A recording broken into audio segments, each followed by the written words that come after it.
Bismillahirrahmanirrahim. Assalamualaikum warahmatullahi wabarakatuh. Teman-teman, bagaimana kabarnya di rumah? Semoga teman-teman selalu sehat dan dalam perlindungan Allah Subhanahu wa taala. Kembali lagi bersama Ustaz Subhan dalam pembelajaran Pendidikan Agama Islam kelas 3. Hari ini kita akan membahas tentang kisah keteladanan Nabi Ibrahim alaihi salam. Kita sudah memasuki tema yang ke-8, Praja Muda Karana, dan subtema 2, Aku Anak Mandiri. Sebelum dimulai pembelajaran, kita berdoa lebih dahulu ya. Sikap berdoa, tangannya diangkat, kepalanya ditundukkan.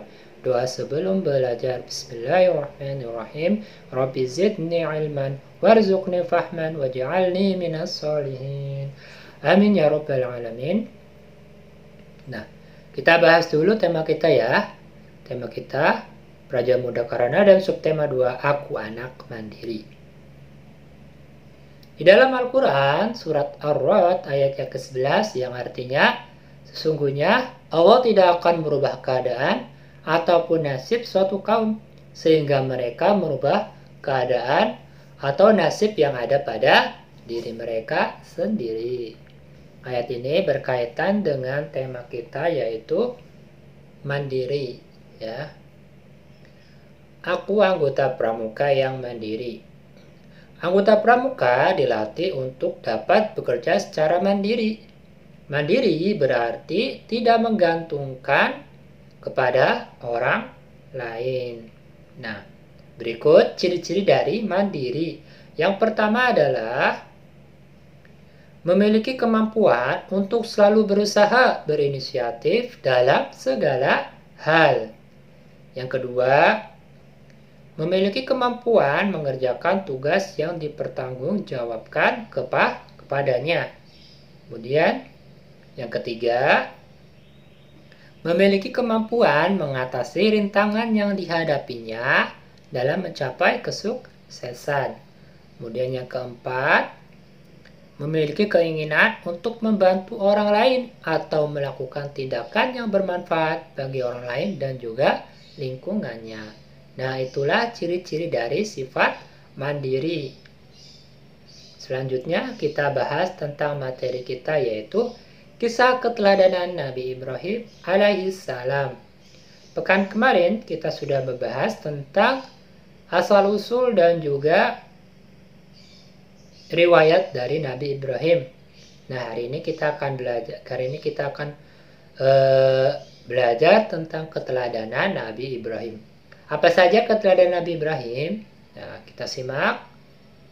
Nah, di dalam Al-Quran, surat Al-Baqarah ayat yang ke-260 dijelaskan bahwa Nabi Ibrahim alaihissalam berdoa kepada Allah Subhanahu wa taala memohon supaya diperkenankan melihat kekuasaannya. Ya Allah, perlihatkan kepadaku bagaimana Engkau menghidupkan makhluk yang sudah mati. Demikian suatu hari Nabi Ibrahim alaihissalam berdoa. Nah, keinginan itu dikabulkan. Kemudian Allah Subhanahu wa taala menyuruh Nabi Ibrahim alaihissalam menangkap 4 ekor burung. Setiap burung diberi tanda. Selanjutnya, burung itu dicincang bagian-bagiannya, dicampur satu sama lain. Potongan tubuh keempat burung itu dibawa, lalu diletakkan di puncak 4 buah bukit. Nah, keempat bukit itu letaknya berjauhan satu sama lain.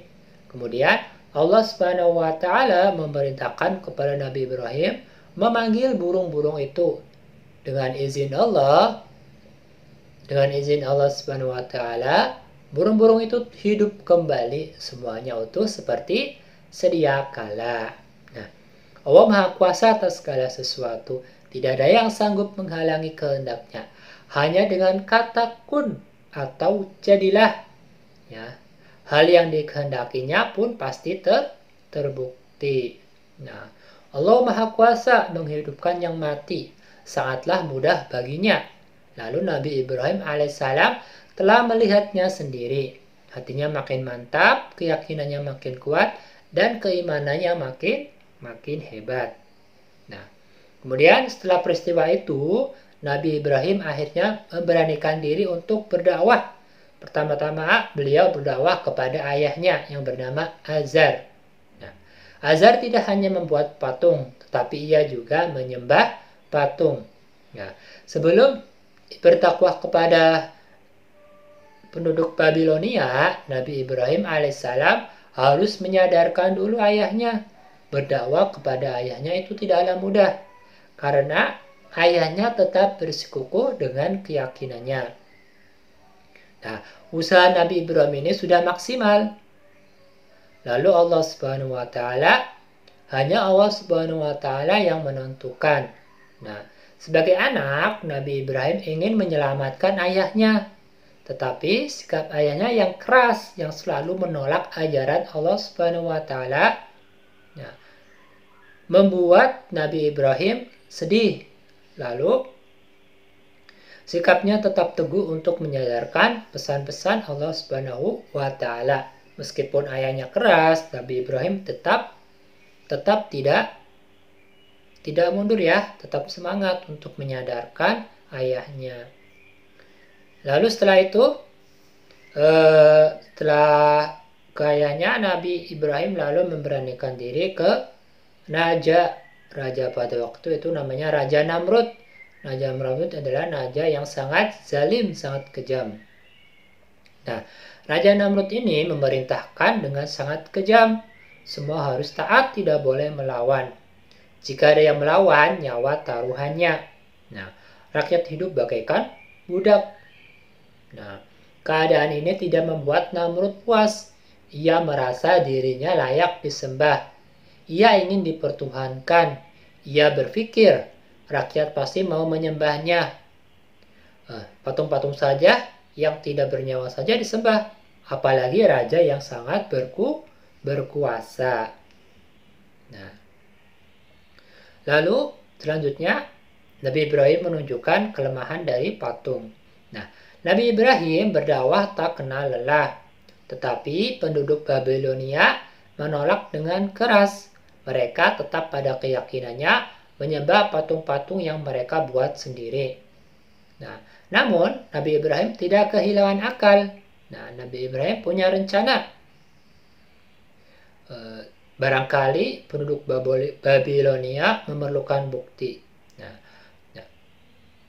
Biasanya orang-orang Babilonia mempunyai suatu tradisi, yaitu setiap tahun mereka pergi meninggalkan negerinya. Nah, sewaktu mereka pergi meninggalkan negerinya, kampung yang ditinggalkan itu kosong. Nah, kesempatan ini digunakan Nabi Ibrahim untuk menghancurkan patung-patung Raja Namrud dan kaumnya. Patung-patung itu dihancurkan satu persatu oleh Nabi Ibrahim, tetapi hanya satu patung yang tersisa, yaitu patung yang paling besar. Nah, lalu patung yang paling besar itu diletakkan kapak. Nah, kapak itu diletakkan di dekat patung, sehingga orang mengira bahwa patung tersebut yang melakukannya. Nah, akibat perbuatan Ibrahim, apa saja akibatnya? Nah, ketika Raja Namrud dan kaumnya datang ke pusat pemujaan, betapa terkejutnya mereka semua karena patung-patung sesembahan mereka hancur. Nah, maka Ibrahimlah yang dituduh. Ibrahim dipanggil dan diadili. Nah, ada percakapan antara Raja Namrud dan juga Nabi Ibrahim. Nah, Raja Namrud bertanya kepada Nabi Ibrahim, apakah kamu yang menghancurkan patung-patung sesembahan kami? Nah, Ibrahim berkata, aku pikir barangkali berhala besar itulah yang melakukannya. Bukankah kapak yang ada di lehernya yang membuktikan perbuatannya? Mana mungkin berhala bisa berbuat seperti itu? Kata Raja Namrud. Nah, kalau begitu, mengapa engkau sembah patung yang tidak bisa berbuat apa-apa? Kata Nabi Ibrahim. Nah, mendengar pernyataan Nabi Ibrahim, orang-orang yang menyaksikan banyak yang sadar. Selama ini mereka telah menyembah patung-patung yang tidak bisa berbuat apa-apa. Tidak bisa melihat, mendengar, bicara. Nah, Lalu Raja Namrud murka. Nah, Raja Namrud akhirnya memutuskan bahwa Ibrahim harus dibunuh dengan cara dibakar hidup-hidup. Nah, setelah kayu bakar dikumpulkan, Nabi Ibrahim diikat dan dilempar dengan alat pelontar yang membara. Api menjalar mendekati Nabi Ibrahim. Akan tetapi, Nabi Ibrahim tetap tenang. Hatinya bertawakal kepada Allah Subhanahu wa taala. Nah, ia yakin Allah Subhanahu wa taala tak akan membiarkannya. Allah Subhanahu wa taala pasti menolak orang-orang yang berjuang di jalannya. Nah, ketika api menyala makin besar, Raja Namrud dan pengikutnya tertawa riang. Mereka menyangka bahwa Ibrahim telah hancur menjadi abu. Akan tetapi, betapa terkejutnya mereka melihat keajaiban yang tidak disangka-sangka. Setelah api padam, Nabi Ibrahim alaihissalam tiba-tiba berjalan keluar dari puing-puing pembakaran api dengan selamat tanpa luka sedikit pun. Allah Subhanahu wa taala menunjukkan kekuasaannya dan kasih sayangnya kepada Nabi Ibrahim dan juga kaumnya.